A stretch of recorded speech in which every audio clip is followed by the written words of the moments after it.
편향적인 한쪽으로 치우쳐져 있는 이런 인사가 된 거 아니냐 이런 우려가 많이 있습니다. 검찰의 대선배신 우리 대표님께서 또 좋은 지적을 해주신 거에 대해서 깊이 감사드립니다.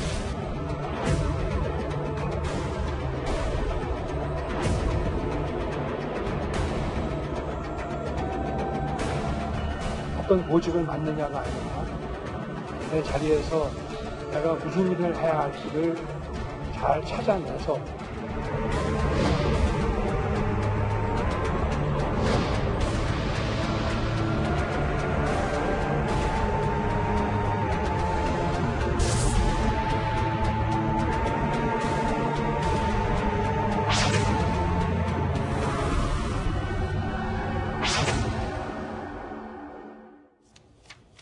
예, 별다른 인연도 없이 악연이 됐다. 서초동에서는 황교안 대표와 이 윤석열 검찰총장의 관계를 이렇게 설명하곤 합니다. 오늘 오전에 이 두 사람이 만났습니다. 아까 잠깐 보셨는데 참 어색했는데 화면으로 다시 한번 만나보겠습니다. 악수.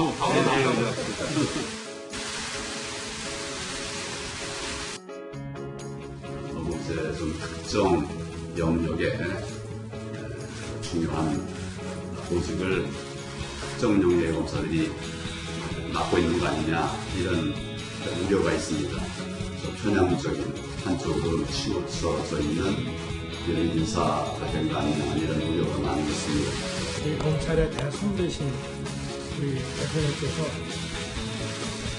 그래도 검찰에 대해서 늘 깊은 관심을 가져주시고 이렇게 좋은 지적을 해주신 거에 대해서 깊이 감사드립니다.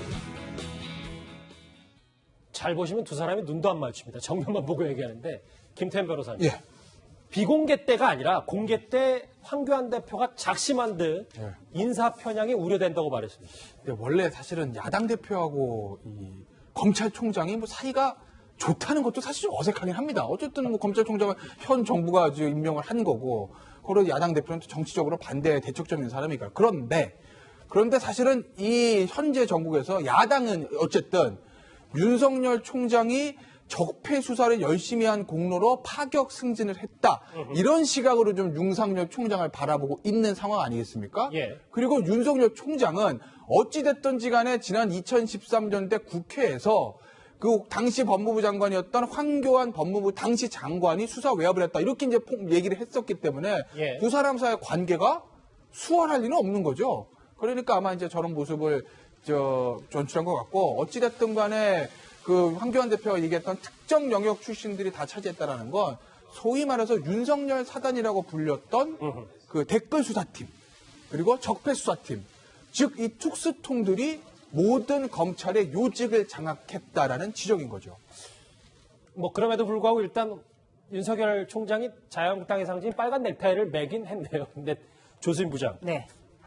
이 악연에 대해서는 뭐 잘 알려졌지만 원래 두 사람의 관계가 어땠고 지금은 어떤지 조수인 부장이 좀 파악을 좀 해주신다면요. 네. 황교안 대표 같은 경우는 사법연수원 13기, 그러니까 사시 23회 출신입니다. 그 윤석열 검찰총장은 사법연수원 23기, 그러니까 10기 기수가 차이 나요. 검찰뿐만 아니라 기자도 10기 기수가 차게 나면 같이 일하기가 쉽지 않습니다. 그렇기 때문에 별다른 인연이 없어요. 그런데 두 사람의 인연은 2013년 국정원 댓글 그렇죠. 대선 개입 사건 때 시작이 됩니다. 그러니까 인연이라기보다 악연인 거죠. 이때 이 특별수사팀장을 맡은 게 윤석열 검찰총장인데요. 이때 불협화음이 터져나왔습니다. 예. 당시에 윤석열 팀장이 한 언론과 인터뷰를 갖고 황교안 법무부 장관이 사실상의 수사지휘권을 행사하고 있다. 다 틀어막고 있으니까 수사에 진전이 없는 거다. 이런 주장을 하거든요. 그래서 검찰청도 발칵 뒤집혔죠. 그리고 그때 야당이었던 민주당이 황교안 법무장관의 해임 건의안을 제출하겠다. 이렇게 계속해서 그 압박을 했습니다. 그리고 그 같은 해 10월 국정감사에 윤석열 팀장이 실제로 나왔어요. 야당이 나와야 된다라고 주장을 했고 채택이 됐거든요. 근데 나와서 수사 과정에서 법무부 장관의 외압이 심했다. 이렇게 주장을 했습니다. 그렇기 때문에 황교안 현재 대표, 당시 법무부 장관에게는 예. 굉장히 이거는 어떻게 보면은 상처가 크게 났던 거죠. 그리고 나서 다음 해에 윤석열 팀장이 고검검사로 좌천이 됩니다. 예. 그래서 이거는 인사상의 불이익을 받은 것이다. 이런 해석이 많았던 것이죠. 제1야당을 찾았을 때 인사 얘기를 먼저 들었기 때문에요. 윤석열 총장이 총장 자리에 앉은 지 벌써 보름이 됐습니다. 그런데 이제 검찰 인사의 후폭풍 지금처럼 여전해서요. 윤석열 검찰총장 본인 역시 이를 무시할 수는 없었을 겁니다. 어떤 보직을 맡느냐가 아니라 내 자리에서 내가 무슨 일을 해야 할지를 잘 찾아내서 그것을 어떻게 잘 해내는지가 중요하다는 것은 잘 알고 계시리라고 믿고 있습니다. 저 인사 이후였어요. 좀 더 가까이 와서 인사해달라. 편하게 대해달라. 수습이 좀 잘 될까요? 김상일 평론가님? 아니 뭐 저게 수습이 된다고 해서 했겠습니까? 뭐래도 해야 되니까 한 거죠, 사실은. 근데 이제 공무원 사회, 특히 법조계라는 거는 사회 안정성의 최후의 보루에 해당하는 기관이에요. 그렇기 때문에 관행을 너무 무시해도 안 되거든요. 근데 지금 보면은 과거에는 그 인사권자가 자기의 선호도가 있어도 기계적 형평성이라는 걸 좀 맞췄거든요. 예. 그러니까 예를 들어서 뭐 특수통이 뭐 예전에 2명이었는데 좀 늘리고 싶다. 그러면 한 3명으로 늘린다거나 이런 식으로 했지. 뭐 이제 뭐 기획통이나 뭐 공안통을 싹 빼버리고 특수통을 넣는다거나 이런 경우는 없었던 거죠. 전례 없는 일이 일어난 거서 그 많은 검사들이 지금 내부적으로는 야 이게 마치 뭐 한풀이 인사 같다 이런 느낌을 가지는 것 같아요. 근데 예를 들어서 본인도 저 자리에 얼마나 있겠습니까? 그러면은 거기에서 불만을 느끼는 사람들이 주요 보직으로 승진해서 올라오고 나중에 될 때는 또 다른 한풀이 인사가 생길 수도 있고 또 그리고 나가서 또 윤석열 검사는 법조와 관련된 일을 할 텐데 검찰총장이요? 예. 예. 또 검찰총장도 네, 할 텐데 뭐 그런 것들도 좀 신경이 쓰이지 않겠습니까? 알겠습니다. 자, 그렇다면 이 검찰 인사에 대한 윤석열 총장, 이 본인에 대한 비판에 대해서는 어떻게 생각하고 있을까요? 같이 한번 들어보시겠습니다. 이렇게 기자들이 많이 오신 거 보니까 우리 검찰총장님 인기가 대단하십니다. 그러면 이 조건에 적극적으로 협조한 사람은 주목하고 또 이 조건 쪽에 대해서 수사를 한 사람은 한쪽으로 따져보겠다 이런 얘기가 있는데 앞으로도 국회의 검찰에 대한 어떤 기대와 질타를 겸허히 받아들여서 저희가 검찰 업무를 해나가는데 큰 가르침으로 삼겠습니다. 어제 딱 저 때까지가 공개 발언이었고요. 비공개 발언에서 이재명 처장. 예. 관례적으로 검찰 인사에서 40명에서 50명이 사표를 내고 난다. 합리적인 인사라고 본인은 평가를 했습니다. 공개 발언 때는 큰 가르침 잘 받겠다 이렇게 얘기했지만 사실은 비공개 발언 때 본인의 어떻게 속내 해명을 한 거죠. 그러니까 지금까지 뭐 자기 때뿐이 아니라 이전에도 계속 40, 50명 정도 사표를 냈었고 자기가 인사는 합리적이다 이렇게 얘기를 했는데 예.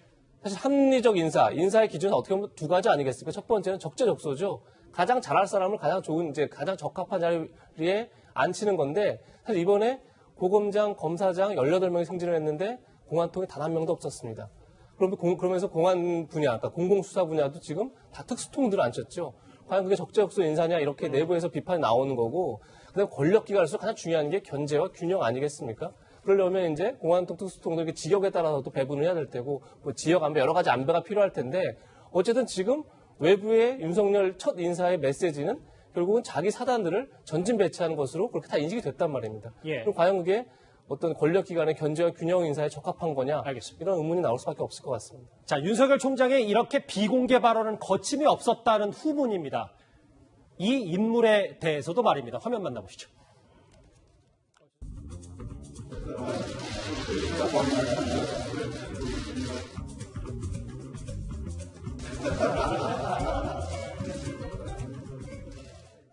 윤석열 총장이 조국 전 수석에 대해서 이렇게 얘기했습니다. 같이 보실까요? 사람 자체는 괜찮다라고 했습니다. 한국말이 조사가 어렵잖아요. 예를 들어서 누가 김종석 앵커한테 예. 탑10 출연하는 김태현 변호사 어때? 이렇게 물어봤을 때 아유 김 변호사 사람은 괜찮아요. 그럼 무슨 소리예요, 그건? 사람은 착하고 좋은데 방송 잘하고 똑똑하다는 얘기입니까? 예. 그 아니라는 얘기입니까? 굉장히 애매하죠. 사람도 괜찮은 거지, 사람은 괜찮은 거지. 근데 그런 거 좀 보세요.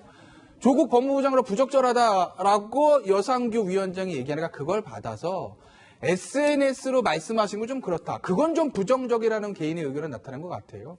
뭐 사람 자체는 괜찮다라는 얘기는 나름대로 뭐 여상규 법사위원장 앞에서 조국 수석을 속된 말로 디스하려는 마음을 가지고 하진 않았을 거예요. 예. 그래도 뭐 좋은 사람입니다. 뭐 이렇게 애둘러 표현하려고 했던 것 같은데 예. 어쨌든 다른 것은 아닌데 이것은 맞다라는 형태에서 쓰이는 조사는이라는 조사가 쓰여서 예. 그래서 윤석열 총장의 속마음은 과연 뭘까라는 좀 의구심을 자아내는 그런 말이었죠. 자, 이 주제 정리를 하기 전에 조수진 부장 이걸 한번 여쭤보고 싶은 게 이 검찰총장이 국회 가서 상견례를 할 때 네. 국회의장이든 무슨 뭐 야당 대표든 만날 때 검찰 수사 얘기를 언급하는 게 적절한 겁니까? 우선 정당 대표라든지 국회의장을 방문하는 것 자체가 부적절합니다. 예. 원래 이런 관행은 없었어요. 문무일 검찰총장 때 생겼는데 윤석열 검찰총장은 해서는 안 된다라는 조언도 많이 들은 것으로 알고 있습니다. 왜냐하면 행정부처의 장은 그 예산 협조를 얻기 위해서라도 국회의장이라든지 정당 대표 찾아갑니다.